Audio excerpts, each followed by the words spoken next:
men who hit their 50s and 60s, you're naturally going to become, you're naturally going to, not everyone, this does not happen to everyone, but it does, but andropause does happen to some men. And some men can maintain their hormones quite long, but it really depends on the individual. So when someone goes through andropause, you're actually not producing as much testosterone. Well, I want young people to realize that when you have hormones in your body as a young person and you add more hormones to an already higher hormonal state, you will increase the chances of becoming infertile. When you take exogenous hormones, it can turn off the HPG axis. And I've seen some serious effects on females who go off of birth control and have really major health effects.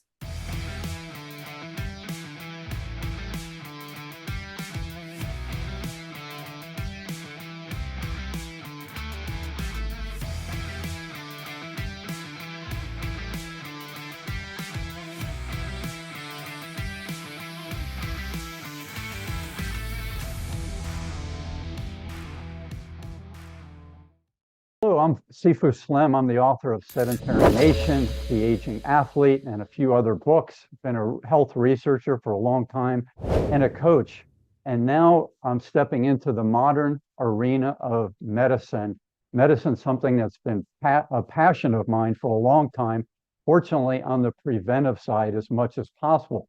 Haven't needed many surgeries in my life, hadn't needed many interventions, but the interesting thing is that medicine is always changing, and that it's often because the people are demanding solutions that are workable within their busy schedules, with their models for health learning, prevention of bad things, all these types of things. So I'm going to bring in Dr. Molly Maloof, who's got an interesting take and an interesting path of her own learning, her own transitions, and then the way she's handling the dispensation of medicine in 2024. Say hello, Dr. Molly.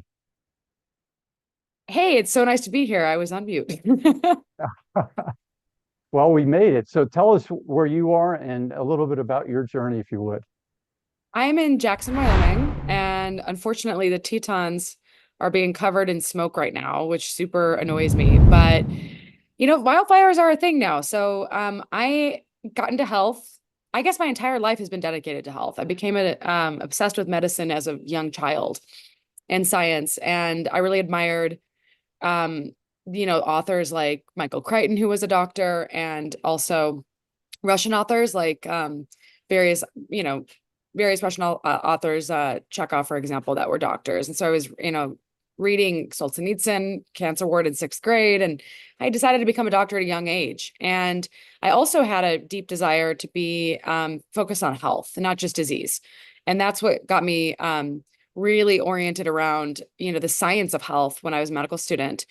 I realized we were missing a lot of education around health, and there was a lot of disease education, but actually how to keep a body healthy was not part of our curriculum. So I've been actively involved in educational endeavors since I was a medical student, and also as a teacher at Stanford. I ended up writing the books The Spark Factor and studying healthspan medicine and practicing it for over a decade. Wonderful. So I know that you have a lot of information for the viewers about intimacy and how we can improve our libido, these types of things. I had a coaching session with a student the other day. Since I'm a Sifu, I call them students, not patients. So he in his 50s wanted to know some tips he could have for testosterone, libido, sex drive, connection, even tantra, maybe these types of things. So I said, what kind of briefs are you wearing? Or are you wearing boxers? Or do you have access to a sarong or just a towel or a tunic like the people in the Middle East? And he said, well, that's an interesting thing because I sit a lot and I'm wearing briefs and I get heated up down in my nether regions.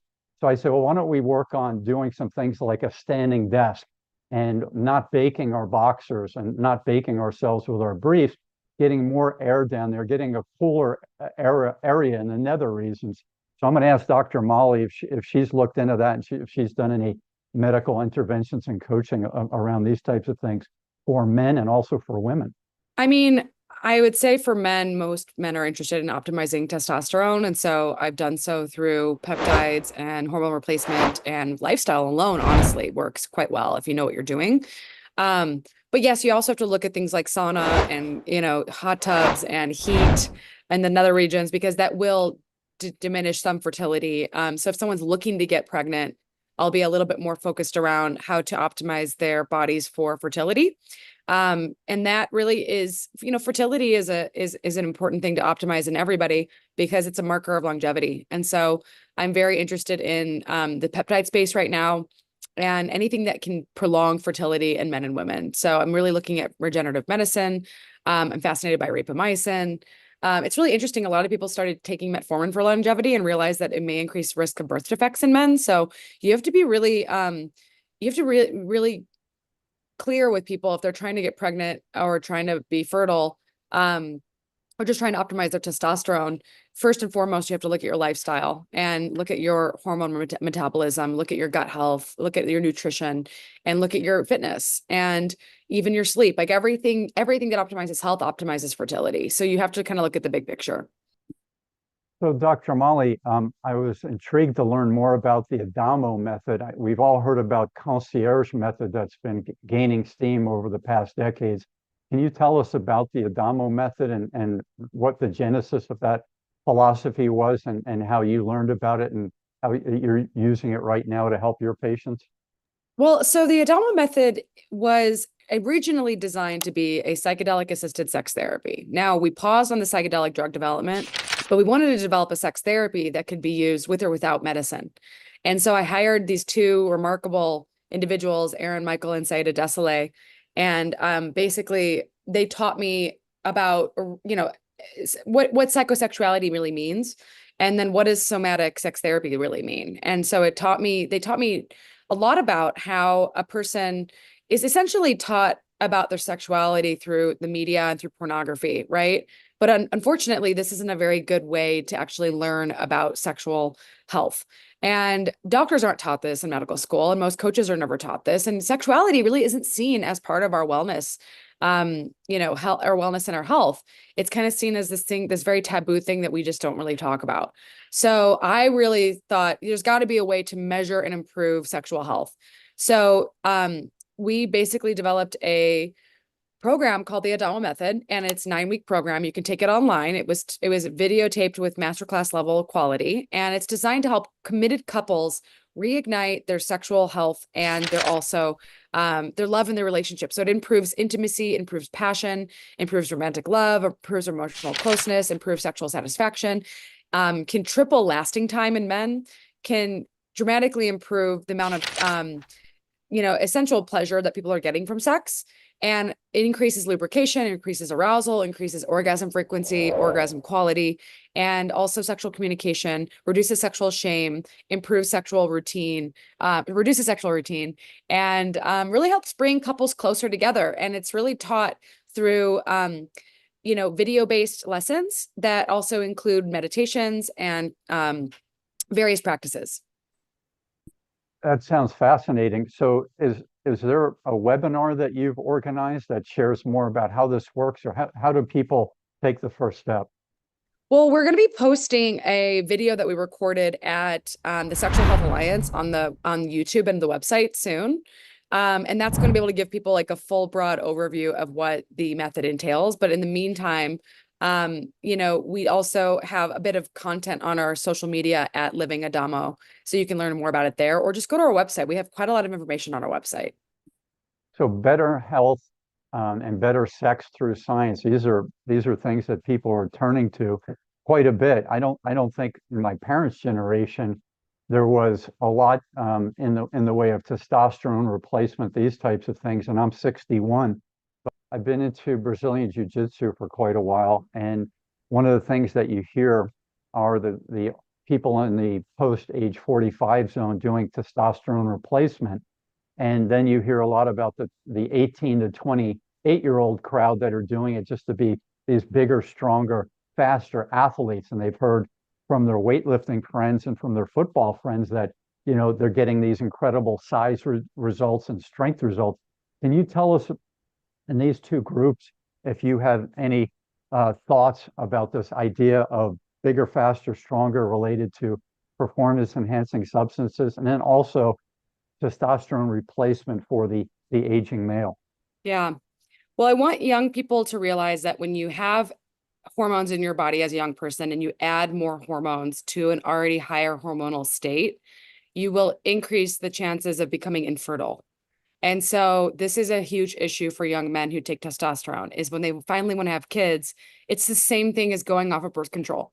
So it can be a really challenging process to actually wean off of testosterone and increase testosterone through things like Clomid, for example, to get your brain to start making it. So when you take exogenous hormones, it can turn off the HPG axis. And I've seen some serious effects on females who go off of birth control and have really major health effects. So I would recommend that young people, if that are looking to increase their testosterone, really consider things like Clomid from companies like Maximus or Joy or Hone Health, and really be careful about the hormone replacement when you're young. And as you get older, men who hit their 50s and 60s, you're naturally going to become, you're naturally going to, not everyone, this does not happen to everyone, but it does, but andropause does happen to some men. And some men can maintain their hormones quite long, but it really depends on the individual. So when someone goes through andropause, you're actually not producing as much testosterone. So in this case, if you're not looking to have kids and you're older, I would recommend more of a hormone replacement protocol. But in general, I would avoid hormone replacement as a man unless if you want to have children. I just think that it's important to maintain your fertility and just use caution and precautions. A lot of young men want to be really big and strong, and there's a lot of bodybuilding, but there's a lot you can do without hormone replacement. There's a lot you can do with peptides. Dr. Molly, have you read or studied on evolutionary medicine? Uh-huh. Do you have any thoughts on why it is that nature has designed men to start having reductions in their testosterone production capacity with age, even as early as age 28 for the healthy, non-sedentary people in my generation, but now for the heavily sedentary and high sugar and high Red Bull culture and high porn culture in the younger generation, they're probably seeing low testosterone even in their teens. So maybe you can share what you think, why you think the designer of us made us the way we are with lower testosterone with age. Um, I actually think that if we were living in alignment with our genetic design, we would see much higher testosterone rates. And I do believe that we are poisoning our bodies through the air and the water and the food and the clothing and the beauty products and the cleaning products and the kitchen products. And so there's enormous amounts of endocrine disruptors in the environment. And I don't think it's actually the creator that's causing these changes. I think it's actually um, the world we're living in right now that's damaging our fertility and our hormone health. And I think if we lived in, I mean, I know I feel immensely healthier when I live outside nature. Now, I do need to get more social from where I live because I live very remote. But I have to say that, like, physically, I'm in incredibly robust shape living in nature and eating pristinely clean food and going into hunting. And I just think we're out of alignment with our genetics. And so I would say that there's a natural, unfortunately, there's like this problem that we're experiencing, which is, our genetics really didn't anticipate us getting to this extreme longevity. We're actually in pretty extreme longevity as a species right now, but our genetics are kind of designed for us to die in our like 40s. And unfortunately, that means that now, women have this sort of ticking time bomb with their ovaries, as our ovaries age faster than the rest of our bodies. And I would say that ovarian aging is probably going to be hacked in this lifetime. And we're going to figure out ways to extend fertility for longer in order to extend the health of our bodies for longer. But I do believe in biohacking your way to greater health span, and that we shouldn't necessarily have to submit to the changes of our ovaries in order to just age naturally. I'm very much about, how do we enhance our bodies as much as we can through biohacking. So, Dr. Molly, you mentioned being out in nature, so I'm going to see if I can show what I picked up this morning on my hike. The red pepper was not on my hike, but the red pepper was at an organic market yesterday morning. So I'm eating 2 or 3 of these a week, all kinds of health benefits. garlic was not on my hike today, but I'll show you the garlic. I do a lot of cooking with this. And now one more thing that was not on my hike, but I use it. This is cloves. It's cloves in a powder form. And I sprinkle that in, make my own tea. So really healthful stuff. But then over to one more thing. Avocado came from a tree in the neighborhood. So this is pretty darn close to where I was this morning. But over here, I've got fennel, wonderful stuff, right off of the branch. And I'm going to dry these out, and then I'm going to crush these up and put these in my tea. And then I've got two different types of rosemary. So rosemary, oftentimes I'll use it in like a tea type thing or in my soups. And then here's the long rosemary. And they're great things to improve the scent. And there's all kinds of wonderful wellness properties you can get from these things right from nature. And if you live in a place where they've got a lot of nature, you can find so many things growing out and about that you should learn about, and you can enjoy those free of charge. And it's fun to gather things. I love the idea of hunting and gathering and then communing around the fire and around the dinner table with your close companions. And in the old days, the tribe, family on a farm, these types of things. Tell me what natural living and the joy of natural living means to you, Dr. Molly. Hi, this is Sifu Slim, author of The Aging Athlete. In this book, you're going to get to hear about two different groups of former high-performance athletes. One group, which is made up of 90% of the former athletes, does not do physical activity on a regular basis and tends to suffer the consequences of a sedentary lifestyle. The other group, which is made up of 10% of the former athletes, is doing physical activity on a regular basis and tends to thrive through the aging process, or at least has a better chance at coping with the aging process. We could have taken these folks to a lab and done all kinds of tests on them. Instead, we slowed them down and sat them down and asked them, in their own words, to describe why they're wired the way they are, so that we all, former athletes and non-athletes, can use some of their inspirational and motivational and mindset lessons in our own lives. I hope you pick up a copy today. You can go to theagingathlete.com. And when you have a chance to read it, I'd love to hear back from you to find out what your thoughts are on the stories of these aging athletes.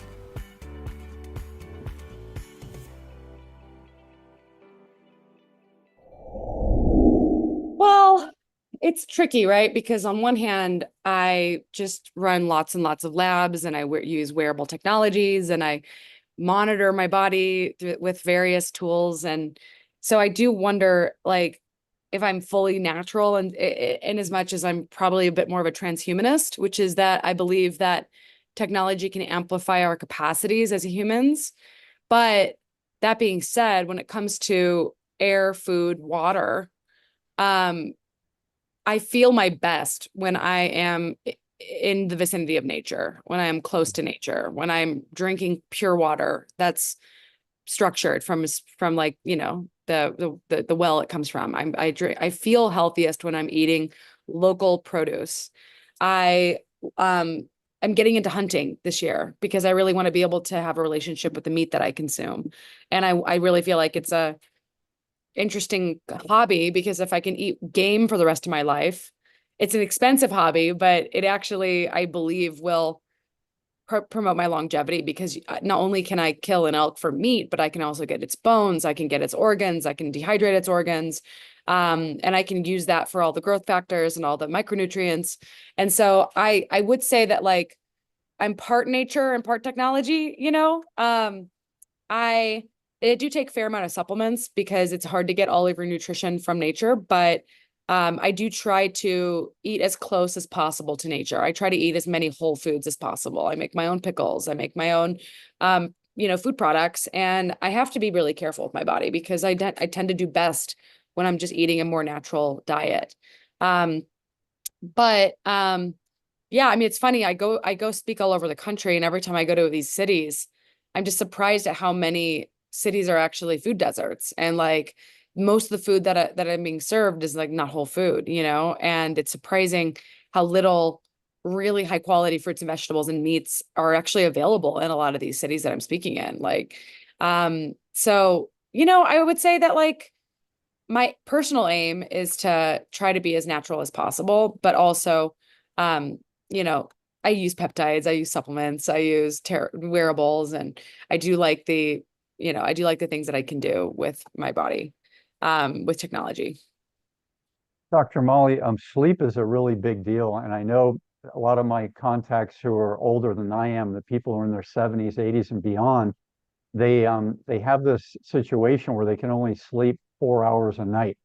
And I know people under stress who do need a lot of sleep who aren't getting their good night's sleep. They're waking up several times during the night. And if you keep doing that, it sets up in your unconscious mind this idea that I'm a lousy sleeper and I'm not going to be able to get to sleep. And so it's this constant dread.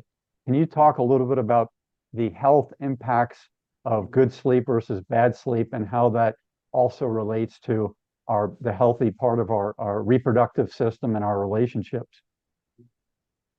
Well, sleep was one of the first things that I optimized personally, and it's still something I continue to optimize. There's companies like Empower Sleep that can really biohack your sleep at home with oversight of the doctor. But sleep is one of the most underappreciated facets of health that frankly controls so much of our existence. And without proper sleep, we often don't thrive in the world.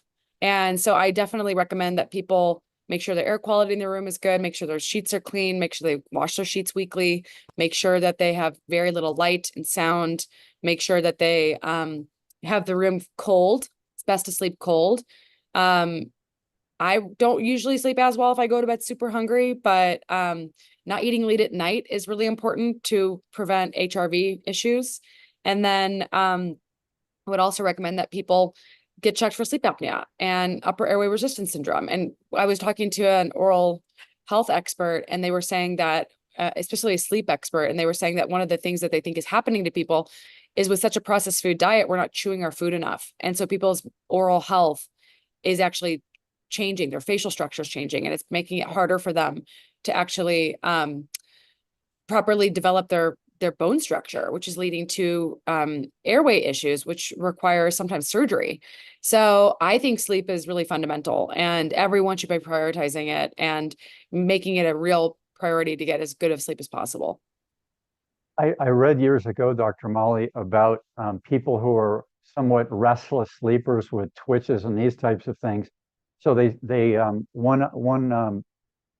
one recommendation was if you're going to be in, like, let's say a California king size bed, which is huge, but you can still feel in certain mattresses the vibration from the person moving on one side. They said what you could do is put the box spring California king and then put two separate beds up on top of that. So you're still sleeping with your significant other, but you're not having the translation from one side to the other of a vibration. Do you have any tips along these lines that are lifestyle tips and sleeping tips for couples?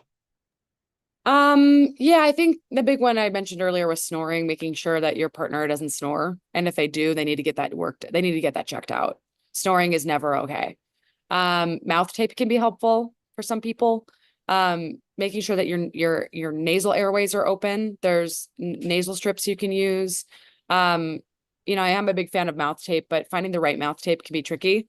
I've been using this mouth tape that was just like 3M tape, but it leaves a residue on my lips. So I'm like looking for better mouth tape right now.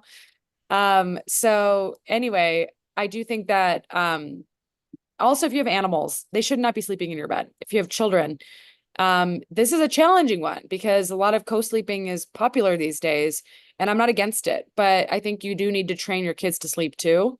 And that's something that's going to take some effort and practice as well. So like everyone in the family needs to learn how to sleep properly. A doctor has a very busy life, and so does a medical student and a person going through their residency. I've actually spent a lot of time with someone going through their residency, and they were exhausted, brain fried, and their health was deteriorating in their late 20s. Quite a challenge. How do you take that lifestyle of being a medical student to being a practicing doctor, and how do you bring balance into that life? And are there solutions that they need to be moving towards? Well, medicine is inherently stressful because you're dealing with human lives, and a lot of emotions are associated with our health, and especially when our health deteriorates. But honestly, I recommend doctors consider moving out of the mainstream system and becoming concierge doctors because it's a better quality of life. But not everyone has the luxury to do that. But I don't think I could find myself. I wasn't healthy working in the mainstream system at all. It was incredibly difficult to maintain my health practices while I was um, working in that system. So yeah, I mean, I can't tell everyone, and not everyone's gonna be able to do that, but I do think that if you can, it's way better for your quality of life.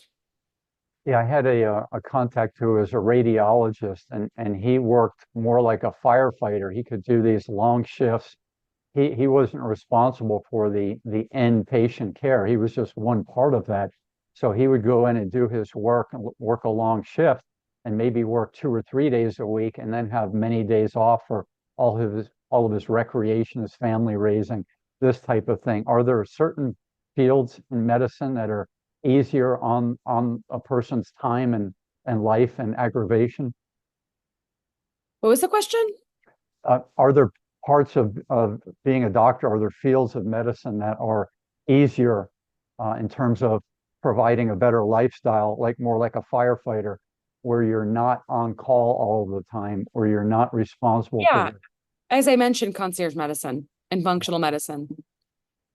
How about some tips for people who are in the workplace? Workplace wellness is a big issue over the last few decades, and so we're thinking historically the break rooms place to go with donuts and coffee, often out of a coffee dispenser that's pretty lousy. What are some things that you've seen in workplace wellness, and what are some things you might like to see more of in the workplace? Um, I think the snacks are pretty poisonous. And I had a client that I was starting to see his blood sugar rise. And I was like, wow, his body is definitely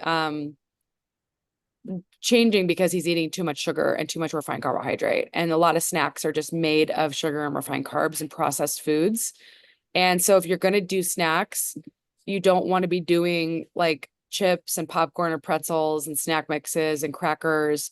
You really want to focus on whole foods like half an apple and some almond butter or hard-boiled eggs or just crudités and some guacamole or make your very I really make my own snacks a lot.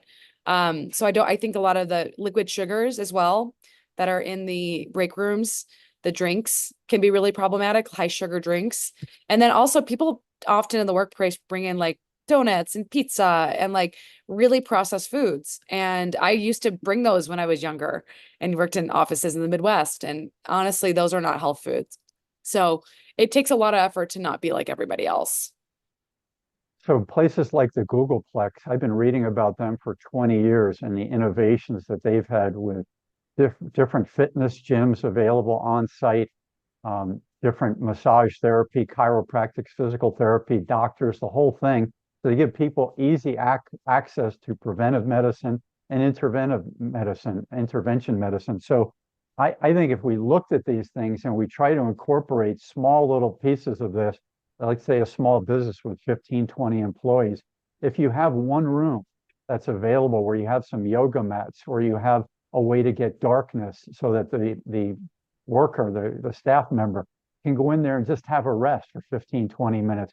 These little things that we can do would certainly impact the high rate of sick days, hopefully decreasing sick days, and also longer term illness, stress, all of these things allow people to function at a higher level. What do you think that the small business could do, Dr. Molly, that would help incorporate some of these things? Um, well, first of all, I think in Japan, napping is considered kind of normal at your desk. But I do think it'd be good to have like a way for people to take a nap if they needed to. I think hydration is really important as well as electrolytes. So, offices could offer electrolytes from companies like Perfect Keto and keep that in instead of drinks as electrolyte mixes. And then I would also say that I think encouraging your employees to take their vacation days. A lot of people don't take vacations and they actually need time off. And then also I think, you know, encouraging people to have some work-life balance, like, you know, giving people the opportunity to do work from home if they need to, or flexible work hours. I think that really helps a lot. And then just honestly, just creating like a psychologically safe environment for people really makes a big difference. Just like encouraging psychologically safe place to work. So I have a picture for you to manage. Dr. Molly, it's Sunday afternoon. She's got 3 to 4 hours of no cell phone time. She's on her own. She's well rested, and now she's in her hammock. What would Dr. Molly like to do? Would Dr. Molly like to read a book? And if she does read a book that's unrelated to what she's currently working on, what would that be? Ooh, gosh, I honestly pretty much exclusively read books that are related to what I'm working on, which is kind of sad because I used to read literature. I think I'd like to reread Anna Karenina from Tolstoy. I've read The Master and the Margarita a few times. I just love Russian novels. They're quite brilliant and super interesting. So I don't know. I probably also I like spiritual books. I like books on spirituality and mindfulness and meditation, things like that. So, how hard would it be to implement the hammock lifestyle once a week for you, Dr. Molly? Well, it's getting cold here, and so I, on my time off, don't usually like lay in a hammock. Usually what I'll do is I'll go and do something in the outdoors. Although once in a while I will spend like a Sunday vegging out in my bed watching Netflix. I only did that recently. I think I've done that maybe twice this year, and it was pretty great. So, but yeah, I mean, it's pretty cold out, so there's no hammocks right now, but I do think that, you know, going on I think I'd rather just like go spend some time at my parents' house in Florida, probably. How were you there in Jackson last fall? I was. You were. And do you remember how quickly, how soon in the year you got your first snow? Um, I think it was actually more like January, February that we got real snow for skiing, sadly. So it's gonna be a little while.